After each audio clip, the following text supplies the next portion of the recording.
ایک نیازی سب پر بھاری 17 جولائی کو پنجاب میں ایسا کیا ہوا کہ بلے سے شیر بھی زیر ہو گیا اور ایک بال سے کئی وکٹیں بھی گر گئیں۔ وہ کسی نے کہا تھا نا، الٹی ہو گئی۔ سب تدابیر کچھ نہ دوا نے کام کیا۔ یہ صرف پنجاب اسمبلی کی 20 سیٹوں پر الیکشن نہیں تھا، یہ دراصل ریفرینڈم تھا عدم اعتماد کی تحریک کے خلاف، جس کا شاید اب خمیازہ سب سے زیادہ مسلم لیگ نون اور شریفوں کو بھگتنا پڑے گا۔ طاقت کا سر چشمہ بہرحال عوام ہی ہوتے ہیں اور میں نے ہمیشہ ان کے سیاسی شعور کو مانا ہے۔ تخت پنجاب کے بعد بہت سی بڑی سیاسی تبدیلیاں ہونے جا رہی ہیں، مگر ایک بڑا مقابلہ کراچی میں ہونے جا رہا ہے۔ دیکھتے ہیں 24 جولائی کو کراچی کی کنجی کس کے ہاتھ آتی ہے۔ پنجاب کا الیکشن کئی لحاظ سے 2018 کے عام انتخابات سے بڑا الیکشن ثابت ہوا۔ اس وقت الیکشن پر سوالات بھی تھے اور تمام تر مشکلات کے باوجود مسلم لیگ نون کا ووٹ بینک بھی برقرار تھا۔ اب عمران خان کو ایک واضح نفسیاتی برتری حاصل ہو گئی ہے۔ آئندہ ہونے والے عام انتخابات سے پہلے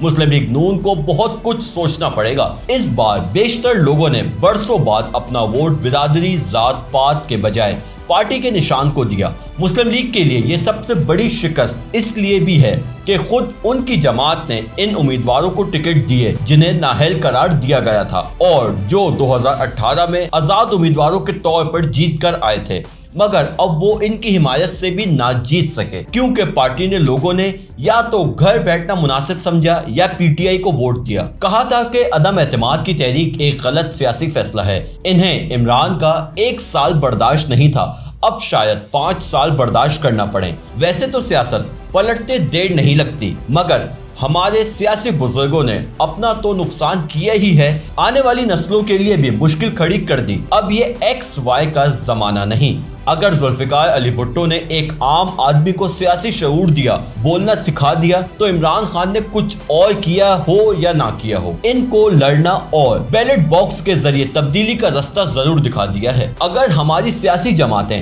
2013 اور 2018 کے الیکشن کا تجزیہ صحیح معنوں میں کرتی تو انہیں شاید آج اس صورتحال کا سامنا نہ کرنا پڑتا۔ خیبر پختونخوا میں 2013 میں جب پہلی بار پاکستان تحریک انصاف کی حکومت آئی تو واضح تھا کہ اس کی فتح کے پیچھے افغانستان میں امریکی اتحادیوں کی مداخلت کے نتیجے میں جنگ میں پاکستان کی شرکت پر اس کی پوزیشن تھی۔ اس کو اس وقت ویسے ہی کامیابی ملی جیسے 2002 میں متحدہ مجلس عمل کو ملی تھی۔ دوسری بڑی وجہ عوام، سیاسی قائدین اور کارکنوں پر تحریک طالبان پاکستان کے مسلسل حملے تھے، جس میں ان کے کئی رہنما اور کارکن شہید ہوئے۔ اس الیکشن میں عمران کو پنجاب اور کراچی میں بھی بڑا ووٹ پڑا، مگر اتنا نہیں کہ حکومت بنا سکیں۔ اس وقت نواز شریف کی سب سے بڑی سیاسی غلطی یہ تھی کہ انہوں نے 4 حلقے کھولنے کی بات سے انکار کیا اور 124 دن کے دھرنے کا جواز پیدا کیا۔ نیوٹرلز کی اپنی سیاست تھی اور انہوں نے سیاسی طور پر عمران کی حمایت کی، ویسے ہی جیسے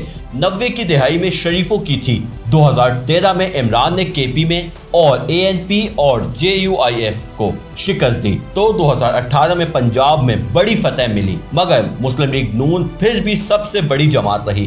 اب عمران کے 3.5 سال میں 17 جولائی سے پہلے سب سے زیادہ ضمنی انتخابات مسلم لیگ نون نے جیتے تھے اور عدم اعتماد کی تحریک سے پہلے فضا انہی کے حق میں تھی۔ 2018 میں کے پی میں تحریک انصاف کی 2/3 اکثریت ان کے ریکارڈ کامیابی کا واضح ثبوت تھا۔ پنجاب کے سابق وزیر اعلیٰ عثمان بزدار پر خود پی ٹی آئی میں تحفظات تھے، ایسے میں کوئی جواز نہیں بنتا تھا عدم اعتماد کی تحریک، اور وہ بھی صرف اس خوف سے کہ وہ 1 سال میں مخالفین کو فارغ کر دے گا یا اپنی پسند کا آرمی چیف لے آئے گا۔ اب تو یہ سارے کام نہ کرنے کی پوزیشن میں ہو کر بھی اس نے مخالفین کو تو عوامی تائید سے فارغ کر دیا ہے۔ اس پورے حکومتی اتحاد میں اگر ایک پارٹی ابھی تک سیف ہے تو وہ پی پی پی ہے، جس کے مسلم لیگ کاف سے بھی بہتر تعلقات ہیں اور مسلم لیگ نون سے بھی۔ اس کی سندھ حکومت بھی محفوظ ہے، بلکہ بلدیاتی الیکشن میں دیہی سندھ کے ساتھ ساتھ اسے شہری سندھ میں بھی بلدیاتی الیکشن میں اب تک سکھر، نواب شاہ، میرپور خاص میں کامیابی تقریباً مل چکی ہے اور 24 جولائی کو بدین، حیدرآباد اور کراچی میں بھی